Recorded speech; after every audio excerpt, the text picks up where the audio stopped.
같이 봉독하도록 하겠습니다. 같이 읽습니다. 시작. 그러므로 한 사람으로 말미암아 죄가 세상에 들어오고 죄로 말미암아 사망이 들어왔나니 이와 같이 모든 사람이 죄를 지었으므로 사망이 모든 사람에게 이르렀느니라. 죄가 율법이 있기 전에도 세상에 있었으나 율법이 없었을 때에는 죄를 죄로 여기지 아니하였느니라. 그러나 아담으로부터 모세까지 아담의 범죄와 같은 죄를 짓지 아니한 자들까지도 사망이 왕으로 하였나니 아담은 오실 자의 모형이라. 아멘. 오늘 우리가 함께 듣게 될 말씀의 제목은 원죄와 자범죄. 원죄와 자범죄입니다. 1825년부터 1855년까지 러시아, 제정 러시아의 왕은 니콜라이 황제입니다. 니콜라이 황제는 러시아에서 만업적을 남긴 그런 왕으로 유명한데, 이분은 야간에 주로 이제 편복을 입고 이렇게 진영을 자주 돈다고 합니다. 신하, 우리나라에도 사고를 보면 왕들이 야간에 그 내시 한 사람 데리고 이렇게 사고를 입고 그렇게 다니는 그런 모습들을 우리가 보게 되는데, 이 니콜라이 왕은 황제는 몇인지 모르겠는데 어쨌든 야간에 그렇게 다니면서 진영을 다니면서 제대로 군대가 제대로 이렇게 보초를 쓰고 있는지 아니면은 그냥 농대를 부리는지 이런 것들을 살피고, 그래서 잘 하는 사람에게는 상을 주기도 하고 또 반대로 자기 위치를 이탈해서 그냥 농대를 부리는 사람들한테는 벌을 주기도 하고 그렇다고 합니다. 그런데 한 사람이, 이 장교 한 사람이 어느 날 잠을 자기 위해서 침대에 누웠는데 별별 생각이 나는 것입니다. 왜 그러냐면은 이 사람에게 빚이 많아요. 빚이. 누구에게도 돈 빌리고 이런저런 사정 때문에 돈을 많이 빌렸어요. 빚이 많이 졌어요. 그래서 그날은 누워서 잠이 안 와서 일어나가지고 자기가 빚진 걸 쭉 목록을 쭉 적어봤습니다. 누구에게 얼마 지고 어떤 사람에게 얼마 지고 쭉 목록을 적어보니까 이게 도저히 자기가 갚을 만한 그런 행편이 안 되는 것입니다. 행편이 안 돼요. 그래서 쭉 목록을 적어놓고 맨 마지막 끝분에 가가지고 이 태산같이 많은 빚을 누가 갚아주겠나 이렇게 적어놨습니다. 그래놓고 걱정을 하다가 그냥 불도 안 끄고 그냥 잠자리에 들었습니다. 그런데 때마침 그 니콜라이 황제가 지나가다가 밤늦게 불도 안 끄고 불이 켜져 있는 방을 보게 됩니다. 그래서 이 방이 아직까지 내 잠을 안 자나 해가지고 신호를 통해가지고 문을 열고 이제 들어갔습니다. 근데 불 자고 있는데 이 장교는 자고 있는데 그냥 책상머리에 보니까 종이가 있어가지고 보니 거기다가 자기 빚 목록을 쭉 적어놔놓고 그때 이 많은 빚을, 태산같이 많은 빚을, 큰 빚을 누가 갚아주겠노 적어놨거든. 그 황제가 그걸 보고 마음이 좀 동했던 것 같아. 누가 갚아주겠느냐 하는 그 끝에다가 자기 이름을 적었으면 니콜라이, 황제 이름을 니콜라이로 적어놓고 그러고 온 다음에 자기 따라온 그 신하에게 돈을 이제 좀 준비를 하라 해가지고 봉투에다가 그 빚 갚을 수 있는 충분한 양을 돈을 넣어가지고 봉투에 넣어가지고 돌아갔습니다. 아무도 그 장교에게 얘기도 안 하고 돌아갔거든.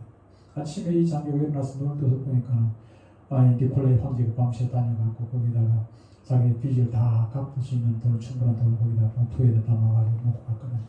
얼마나 놀랍고 고맙고 감사하고 그렇게 됐습니까? 이 장교가 죽을 때까지 평생 그 황제를 위해서 그렇게 감사한 마음을 가지고 충성을 다했다는 얘기가 있습니다. 이 세상에서 많이 빚지선 이렇게 임금이 갚아줄 수도 있고 부모가 대신 갚아주기도 하고 또 자식이 대신 갚아주기도 하고 어떨 때는 또 친구가 갚아주기도 하고 어느 누가 갚아주기도 하지요. 그런데 우리가 지고 있는 하나님의 대리인 우리 인간이 지고 있는 죄짐의 비전, 죄의 비전, 과연 누가 갚아주겠는가 하는 것입니다. 지난 시간 우리는 우리 인간에게 죄가 어떻게 들어왔는지에 대해서 말씀을 들었습니다. 하나님의 대리인 우리 인간이 불순종이라는 불순종이 죄라는 그 결과물을 만들게 되었다 그렇게 얘기를 했습니다. 인류가 죄를 물던 것은 선악과를 따먹기 때문에 그래서 많은 사람들이 부터 생각하기에 선악과 안에 독이 들었나 보다, 죄라는 독성이 들었나 보다 그렇게 생각할 수도 있겠지만 선악과 따먹은 것 때문에 죄가 되는 것이 아니라 하나님의 말씀에 불순종했기 때문에 죄가 된다 그렇게 얘기를 했지요. 하나님 말씀은 언약이잖아요. 약속이고 그 깰 수 없는 언약이라고 했습니다. 우리가 보통 하는 그런 계약이 아니라 언약, 깰 수도 없고 깨서는 안 되는 그런 언약인데 이것을 깨버림으로 말미암아 죄가 들어오게 되었다는 것입니다. 그로 인해 모든 인간은 아담 혼자뿐만 아니라 모든 아담의 후손 모든 인간은 죄인이 되어버렸다 그랬습니다. 핸드폰 얘기를 자주 합니다. 며칠 전에도 얘기했습니다. 지난주가 지지난주가 핸드폰 얘기도 했습니다만 핸드폰에서 유심히 빠져버리면은 통화를 할 수가 없지요.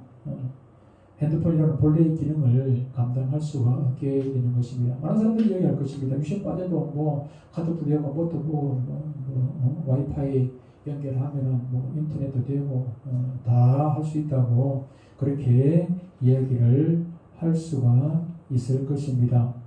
그러나 아무리 카톡도 되고 뭐도 되고 한다 할지라도 이게 전화기잖아요.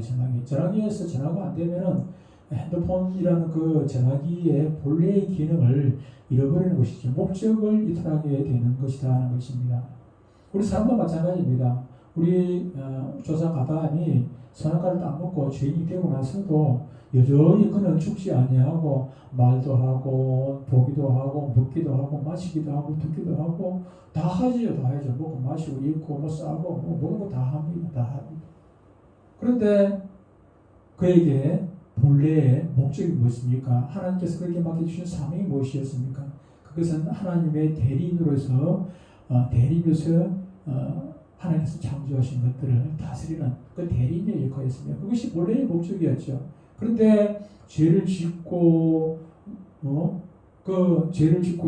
죄가 그를 덮어지고 그가 죄인이 됨으로 말미암아 불순종함으로 말미암아 그가 죄인이 되고 그로 그 결과로 그의 본래의 목적을 잃어버린 것입니다. 하나님의 대리인으로서의 역할을 할 수 없고 그래서 결국은 에덴 동산에서 쫓겨나게 되지 않았습니까?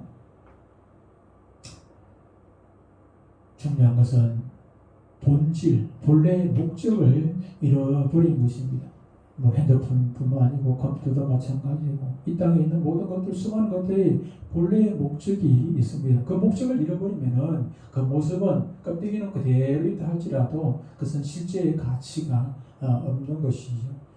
아담 이후 모든 인간은 죄를 지어서 죄인이 아니라 죄 중에서 태어나 죄인이라 이렇게 말합니다. 아담의 범죄로 모든 인류는 죄인이 되었다는 것입니다. 죄 중에 태어남으로 죄인으로 태어난 것이죠. 죄인으로 아예 태어날 때부터 죄인으로 태어난 것. 그래서 이 죄를 우리는 원죄라 오늘 제목에는 원죄라 이렇게 합니다. 연좌제라는 말이 있습니다. 연좌제가 뭡니까? 내가 죄를 짓지 않아도 나와 관련된 사람이 죄를 지으면 같이 벌을 받는 것이죠. 그렇죠? 아버지가 옛날에는 아버지가 빚을 지면 그 자식이 같이 빚쟁이 되는 것이죠. 그래서 이렇게 됩니까? 자식을 팔아가지고 빚을 갚기도 하고, 아버지가 역적을 하면은 역적이 되면 자식도 온 가족이 다 역적이 되는 거예요. 그래서 아버지가 역적 모의를 하다가 그냥 걸렸다 그러면은 대개 3족을 내란다 그래서 3족 아버지, 아들, 손자까지 3족을 아니면 아버지 위로 아버지 밑에 그인지 모르겠는데 삼족이라는 게 뭐지? 삼족이 그 삼족인가 아니면은 옆에 친척까지 삼족인지 모르겠는데 제가 안 찾아봐서 모르겠습니다. 어쨌든 한 사람이 이게 그렇게 역적으로 몰리면은 자기 막 삼촌까지 조카까지 막 몽땅 다 그냥 참수를 당하고 그런 것을 보게 되죠. 심지어 예를 들면 저기 이성계가 왕이 되고 난 다음에 어떻게 됐습니까? 고려의 왕씨는 그냥 모조리 다 죽여버렸어요. 왕씨는 왕이라는 성을 가지면 다 죽여버렸어요. 그러니까 왕씨가 살아있을 수가 없잖아요. 그래서 임금 왕자에다가 점을 하나 콕 찍으면 뭐 됩니까? 옥자리냐, 옥씨는 원래 왕씨라 하더라고요. 왕씨가 살아남기 위해 가지고 거기다 점 하나 더 찍어가지고 나는 왕씨가 아니고 옥씨입니다. 네, 그랬더니 그런 얘기 있습니다만. 이렇게 연좌제가 있었습니다. 그것이 계속해서 내려왔어요. 언제까지 내려왔습니까? 이렇게 공식, 비공식으로 쭉 연좌제가 내려오다가 1980년도 8월달에 어떤 일이 있었습니까? 전두환이 대통령 취임한 달이 80년 8월달이죠. 80년 8월달에 이게 전두환 대통령이 취임하면서 그때부터 이게 연좌제가 공식적으로, 비공식적으로 완전히 사라졌다고 그렇게 이야기를 합니다. 그런데 이 아담의 범죄, 아담이 지금으로부터 6천여 년 전에 살았던 사람이고, 그런데 그 아담의 죄를 우리가 뒤집어 써야 된다니까 연좌제가 참 그런 연좌제가 없다 그런 생각이 들지요, 그죠? 우리의 조상이라고 한다 하지만은 그런데 이미 6천여 년 전에 살았던 그분의 죄, 그분이 선악과 따먹은 그 죄를 내가 뒤집어 써야 되고 여러분이 뒤집어 써야 되고 우리 주은이가 뒤집어 써야 된다 하니까 그건 너무 심하다는 그런 생각을 많이 하고 또 어떤 사람은 아담의 죄를 왜 내한테 뒤집어 씌우냐고 그렇게 항의를 하는 사람도 있게 되죠. 어쨌든 아담의 죄를 내가 뒤집어 쓴다는 것은 불편할 수밖에 없긴 합니다. 아담은 본 적도 없고 아담이 어떻게 생겼는지도 모르는데 그런 얘기를 해서 그래서 많은 사람들이 아담의 죄를 나한테 뒤집어 씌우는 것은 그것은 불가능하다, 불편하다 그렇게 얘기를 하죠. 그런데 아담이 지은 죄가 저와 여러분 이제 우리 자손들의 죄가 되는 이유가 있겠죠. 그것이 무엇이 됐습니까? 지난주에 언약 때문이었다. 언약이라는 것 때문이다. 지난주 하나님이 아담을 창조하시고 하나님의 대리인 역할을 맡기시면서 선악과를 만드시고 따먹지 말라 하신 것은 하나님과의 인간과의 언약이라 그렇게 우리가 배웠습니다. 아담이라는 말은 히브리어 언어로 보면은 뜻이 사람이라는 뜻을 가지고 있습니다. 아담 한 사람을 얘기하는 것이 아니라 사람 전체 인류를 뜻한다는 것입니다. 이것은 단순히 아담과 하나님께서 아담과 1대1로 언약을 맺은 것이 아니라 아담을 통해서 모든 인류와의 언약을 맺으신 것을 말씀을 하고 있는 것입니다.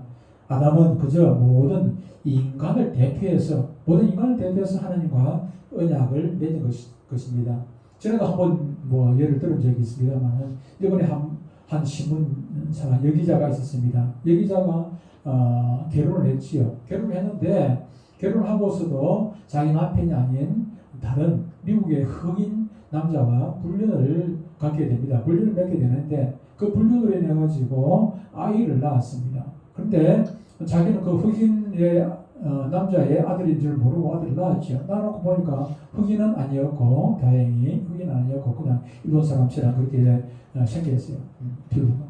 그리고 모르고 그냥 넘어갔습니다. 이 딸 아이가 요즘 같은 DNA 검사해볼 필요도 없죠. 어쨌든 간에 흑인이 아니었으니까 다행이다 생각하고 넘어갔을 수도 있습니다. 그런데 나중에 그 자기 딸이 커가지고 결혼하고 아이를 낳았는데 느닷없이 흑인이 나온 것이죠. 흑인이 나왔다는 얘기입니다. 무슨 말입니까? 그 딸이 불륜을 저지른 그 여기자의 딸이 비록 흑인은 아니었지만 그 사람 딸의 피 속에는 그 흑인의 피가 흐르고 있었다는 것입니다. 그 모습은 똑같은데 흑인의 피가 흐르고 있었다는 얘기입니다. 한미 상호 방위 조약과 마찬가지입니다. 한미 상호 방위 조약이 자주 얘기를 합니다만 설명이 너무 좀 비유가 잘 되는 것 같아서 제가 자주 얘기를 합니다.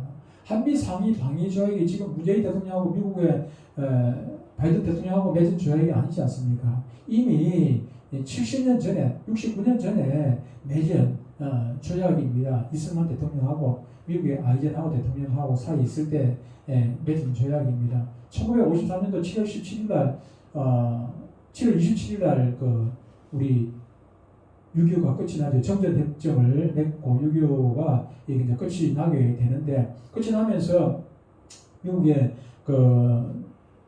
댈러스 국무장관이 이제 한국에 와가지고 이승만 대통령을 만나게 됩니다. 만나서 한미 상호 방위 조약의 내용을 구체적으로 설명을 하게 되고, 그래서 이승만 대통령이 이제 하고 오케이 하니까 미국에 다시 돌아가가지고 다시 이제 정식으로 그걸 만들어가지고 1953년도 그해 10월 1일 날 다시 와가지고 한국의 베닝테 외무부 장관하고 사이에서 한미 상호 방위 조약 도장을 찍게 됩니다. 물론 베닝테 장관이 찍었다 하지만 그 베닝테 장관, 외무부 장관이나 이승만 대통령은 개인 한 사람으로서 그것을 조약을 한 것이 맺은 것이 아니라 우리 대한민국을 대표해가지고 한미 상호 방위 조약을 맺은 것 아니겠습니까? 저는 여러분, 내가 태어나기도 전이에요. 내가 54년도에 태어났는데 53년에 내가 태어나기 1년 전에 이미 맺은 조약이지만, 그럼에도 불구하고 나나 여러분 여러분 이승만 사진으로 봤지만 이승만 살았을 얼굴이나 봤습니까? 그런데도 불구하고 저 여러분들이 한미 상호 방위 조약의 혜택을 누리고 있고 우리의 자손들도 누리게 될 것입니다. 그런데 누군가가 만약에 이 조약을 깨버리게 되면은 그때부터는 또 모두가 한 사람이 아니라 대통령 한 사람이 깨었다 할지라도 이 대통령은 우리를 대표하는 사람이기 때문에, 대한민국을 대표하는 사람이기 때문에 모든 국민이 그 방위 조약이 깨지는 것이죠. 조약이 깨져버리고 마는 것이죠. 마찬가지 아니겠습니까? 아담은 온 인류의 대표입니다. 아담의 언약을 맺은 것은 모두가 아담 혼자가 맺은 것이 아니라 이승만 대통령이 우리나라 대표이듯이 지금 문재인 대통령이 우리의 대표이듯이 우리 국민의 대한민국의 대표이듯이 아담은 모든 인류의 대표 자격으로서 하나님과 언약을 맺었다 하는 것입니다.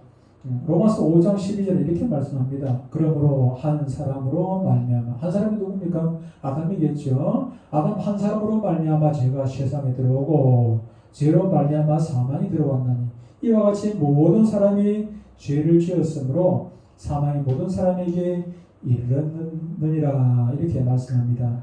지난 시간에 우리는 죄의 결과가 죽음이라는 것을 배웠습니다. 죽으면은 두 종류가 있다했죠. 죽으면은 육체적인 죽음이 있고 영적인 죽음이 있다 하는 것을 우리가 들었습니다.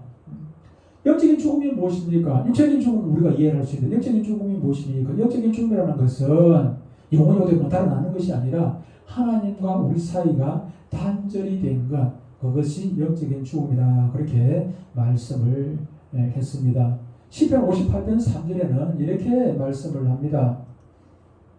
악인은 모태에서부터 멀어졌으며, 누구와? 하나님과 멀어졌으며 남에서부터 객길로 나아가 거짓을 말하는도다, 이렇게 말씀합니다. 여러분, 아이들 태어나면 거짓말을 가르쳐줘야 거짓말합니까? 아이들 태어나면 거짓말 안 해도 거짓말 안 가르쳐줘도 좋은 건 가르쳐줘도 잘 안 따라하는데 나쁜 거는 안 가르쳐줘도 어떻게 그렇게 잘 하는지 몰라요. 거짓말뿐만 아니라 아이들만 그러겠습니까? 저와 여러분도 마찬가지입니다. 저와 여러분들은 얼굴색 안 변하고 그냥 거짓말하고, 얼굴색 하나 안 변하고 진짜같이 거짓말하고, 그래서 아이들은 계속 거짓말하면은 좀 거짓말하는 표가 나는데 우리들은 이제 숙달이 되어가지고 표도 안 나게 거짓말합니다. 우리가 인정하기 싫어도 어쩔 수 없이 인간은 아담으로 인해서 죄인이 되어버린 것입니다.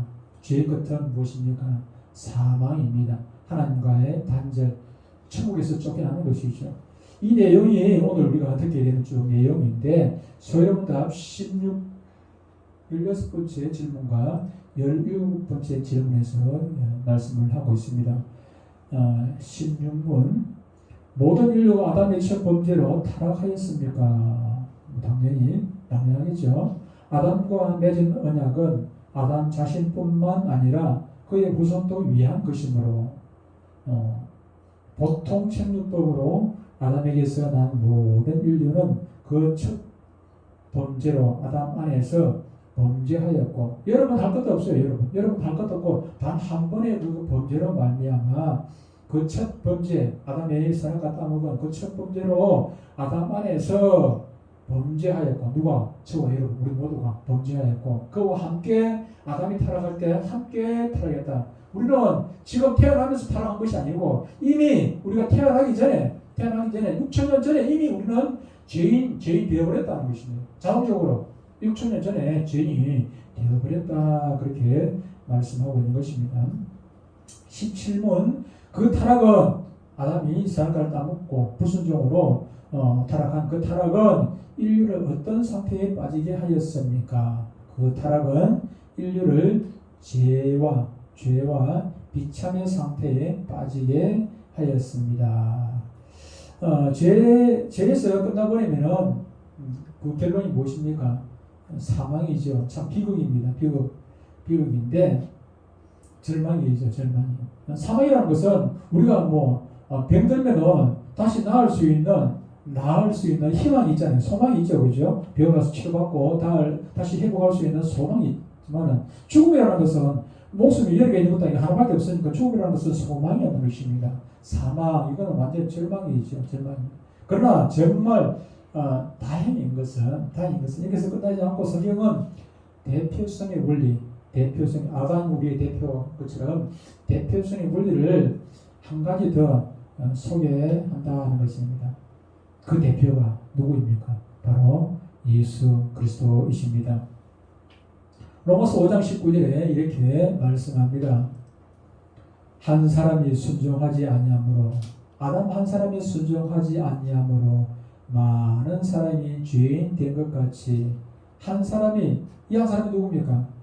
이 한 사람이 누구예요? 예수님, 예수 그리스도 한 사람이 순종하심으로 많은 사람이 의인이 되리라, 이렇게 말씀을 하고 있습니다. 아담은 처음 사람이기 때문에 모든 사람의 대표자라고 하는데 수긍할 것입니다. 누구나 우리가 아담의 자손이기 때문에 그건 조금 어느 정도 수긍할 수 있습니다. 그러나 예수님을 우리의 대표자라고 어떻게 인정할 수가 있느냐 하는 것입니다. 그런 의문이 들게 되죠. 우리가 읽었습니다만은 아까 읽었던 14절, 본문 14절을 보면 이렇게 말씀합니다. 그러나 아담으로부터 모세까지 아담의 범죄와 같은 죄를 짓지 아니하는 자들까지도 사망이 왕노릇하였나니. 그 다음에 아담은 오실 자의 무엇이라고요? 모형이다. 모형이라고 하죠. 모형. 그림자입니다. 그림자.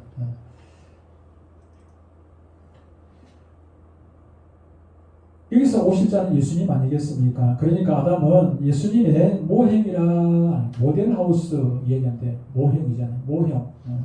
다시 말해서 예수님이 실패한 아담 대신 오신 두 번째 아담이라는, 하나님께서 첫 번째 아담을 실패했는데 두 번째 새로운 아담을 보내주셨다는 것입니다. 첫째 아담이 우리의 대표자가 될 수 있듯이 둘째 아담 역시 우리의 대표자이신 것입니다. 아담으로 죄가 들어왔으면 아담에게 책임이 있죠. 그 책임을 둘째 아담이신 예수님께서 지시고 죄의 삭신 사망의 길을 걸어가셨다. 예수 그리스도께서 순종하심으로 죄의 삭을, 첫째 아담은 불순종을 해가지고 죄를 들어오게 했다면은, 우리에게 죄를 뒤집어 씌웠다면은, 둘째 아담은 순종하심으로, 반대로 순종하심으로 우리에게 대표되어 있는 그 죄짐을 대신 지시고, 죄의 대가는 사망이니까 대신 지시고 십자가에서 죽어 주셨지요.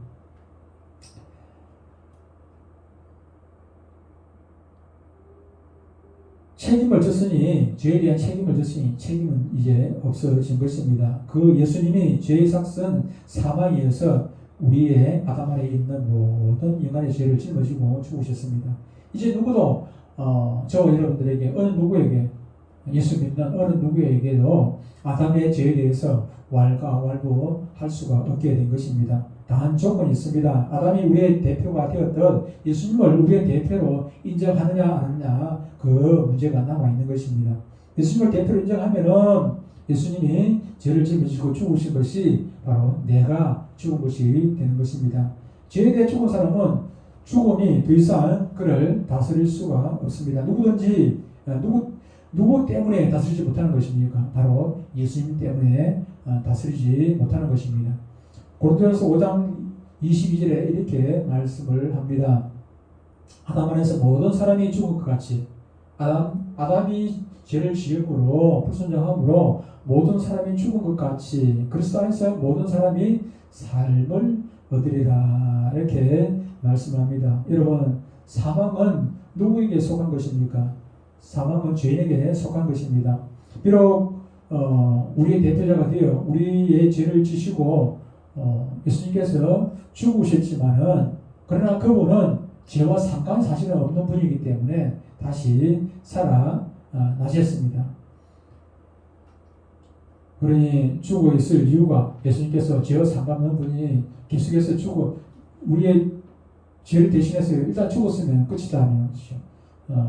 그래서 다시 부활하게 되셨다는 것입니다. 부활한 예수님이 죄가 없다는 증거가 될 수가 있겠죠. 예수님이 왜 남자를 알지 못하는 동정녀 마리아의 몸에서 나셨을까요? 죄의 자손으로 태어난 것이 아님을 말하기 위해서입니다. 예수님은 죄가 전혀 없으신 분입니다. 그러니 우리 죄 때문에 죽었을지언정 죽어 있을 이유가 없다. 그래서 부활하신 것입니다. 십자가를 지신 예수님이 모든 사람의 대표라면 부활 역시 우리 모든 사람의 대표로서 우리가 예수님께서 우리의 죄만 대표로 죽어주신 것이 아니라 집어주신 것이 아니라 부활도 우리의 대표로서 부활하신 것입니다. 예수님의 죽으심이 나의 죽으심이고 예수님의 부활이 나의 부활이 되는 것입니다. 우리가 지금 여기 살면서 구원받았다고 말하는 이유는 둘째 아담으로 우리의 대표자 되신 예수님의 부활 생명이 그것이 내 것이 되었기 때문에 여러분 것이 되었기 때문에 우리가 구원받았다고 말하는 것입니다. 사람이 죄를 지음으로 두 가지 결과가 발생했습니다. 그것에 대한 질문이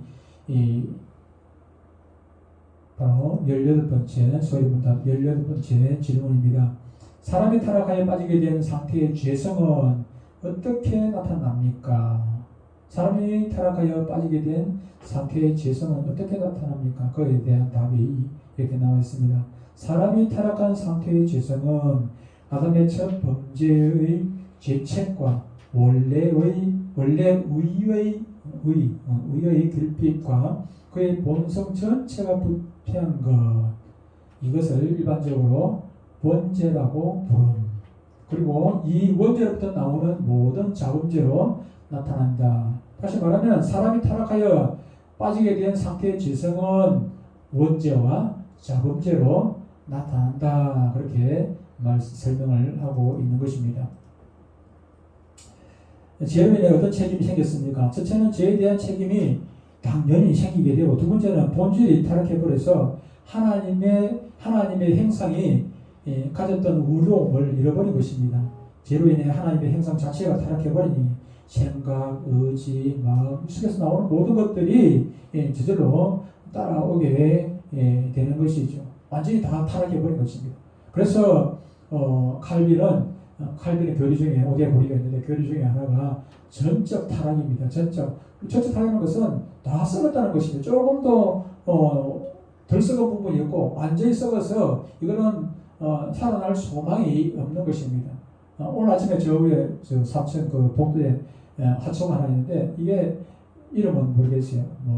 있는데 그게 막 다 죽었어. 겨울에 얼어가지고 다 죽고 그 틈을 순이 몇 개 남아 있어. 순이 그 조금 살아 있어도 그거는 다시 또 심으면 또 다시 나요. 거기 막 덮어진 게 조금 살아 있는 거예요. 그거 다 죽이는 다 죽고 그 틈을 수만 조금 살아 있어. 근데 순을 내가 꼽아놨는데 살아나면 이게 금방 또 살아납니다. 살아나요. 그런데 어떻게 됩니까? 조금 살아있지 않냐고 다 죽어버리면 다시 살아납니까? 살아날 수가 없죠. 그런데 우리 인간에는 소망이 없다는 것은 조금이라도 살아있는 부분이 손톱 같은 거라도 조금 살아있으면 살아날 희망이 있겠는데 그것도 아니고 머리부터 발끝까지 다 죽었어. 전적 타락 100% 다 부패했다는 것입니다. 그 증거가 무엇입니까? 그 증거로 예수님께서 나사로를 살리셨죠. 나사로가 죽은 지 사이에서 썩어서 냄새가 나는데 줄줄 물이 흐릅니다. 우리 이 시체 며칠 되면은 여름 돼가지고 더울 때 며칠 되면 막 물이 줄줄 흐르잖아요. 물이 줄줄 흘러요. 썩어서. 그런데 썩어서 냄새가 납니다. 그렇게 얘기하잖아요. 그런데 그럼에도 불구하고 예수님께서 나사로에 나오느라 하니까 나사로 그냥 붕대를 둘둘 감은 것처럼 그렇게 나오게 되는 것을 보게 되죠. 마찬가지로 저와 여러분들이 나사로의 모습 죽은 지 4일이어서 썩어서 냄새가 나는 모습이 저와 여러분들의 그런 모습이다 하는 것입니다. 영혼이 부패하면은 인간의 삶은 자연스럽게 죄가 따라옵니다. 냄새가 나는 것입니다. 무슨 냄새입니까? 죄의 냄새가 나. 썩어서 냄새가 나사로가 썩어서 냄새가 나듯이 우리가 부패하면은 죄로 부패하면은 우리 가운데서 죄의 냄새가 나게 되는 것입니다. 이런 죄를 우리는 뭐라고 얘기합니까? 자범죄라고 얘기하죠. 자범죄. 아담의 범죄는 원죄, 원죄의 결과 인간이 부패해 스스로 짓는 죄를 우리는 자범죄라 한다. 우리가 구원받았지만 우리는 육신의 옷을 입고 있는 동안 예수님이 재림하기까지 아니면은 우리 예수님이 재림하기 전에 우리가 또 천국에 가기 전까지는 불완전한 구원입니다. 우리가 구원받았지만 우리가 가지고 있는 이 구원이라는 것은 불완전한 구원이다. 그래서 성경은 너희 구원을 두렵고 떨림으로 이루라 그렇게 말씀을 하고 있는 것입니다. 이런 상황에서 저와 여러분들이 마음과 생각을 지키지 않으면 언제든지 불순종의 죄를 범할 수가 있다는 것입니다. 죄로 인해 죄에 대한 책임과 전적으로 타락해버린 우리의 본질 상태에서 구원받는 길은 오직 하나님의 은혜밖에 없습니다. 하나님의 전적인 은혜밖에 없다는 것을 기억해야 합니다. 하나님의 전적인 은혜란 자신이 죄인임을 깨닫고 매 순간순간 예수님이 나의 왕이요 구원자 되심을 고백하며 성령 안에서 거하는 자에게 주어지는 은혜인 것입니다. 행함이 아닙니다. 주님의 자비를 구하는 자에게 주시는 것입니다. 우리는 이 전적인 은혜가 지속되고 충만하기를 늘 기도해야 합니다. 완전히 부패한 내가 하나님의 전적인 은혜로 구원받았음을 아는 사람은 또 다른 사람을 정죄하고 돌던지지를 않습니다. 우리는 어리석어가지고 예수께서 말씀처럼 내 눈에 뜰 보지 않냐고 다른 사람은 티끌을 자꾸 본단 말이에요. 저도 마찬가지예요. 정치하는 사람들 신문에 정치하는 사람들 잘 드러나잖아요, 그죠? 잘 드러난단 말이에요. 정치하는 사람들은 보는 눈이 많아가지고 허물을 자꾸 봐요. 특히 국회의원이나 이 정치인들 이게 출마하게 되면은 시선이 다 틀리게 되잖아요. 다 틀려요. 그래서 조그만 하나도 막 다 드러나게 되고 그렇게 되죠. 그래서 그걸 보면서 야, 저 사람 나쁜 사람이야. 저 사람 대통령 기회가 되겠나? 대통령 자격이 없어. 국회의원 자격이 없어. 저 사람 국무총 자격이 없어. 장관 자격이 없어. 얘기를 하지요. 그러면 저는 목사 자격이 있느냐고 말이죠. 하나님 보실 때는 저보고 더 나쁜 놈이라고 할 수가 있다고 말이죠. 저보고. 그렇기 때문에 이런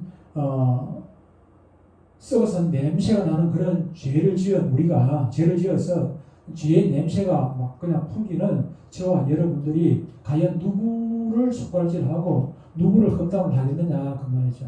그래서 우리가 우리 자신을 알았다면은 하나님의 은혜를 깨달았다면은 이제부터는 우리가 다른 사람들의 모든 허물과 죄악들을 이해하고 그들을 위해서 오히려 그런 허물이 보이면 그들을 위해서 기도해주고 내 자신을 살피고 그런 계기로 삼아야 되지 않겠습니까?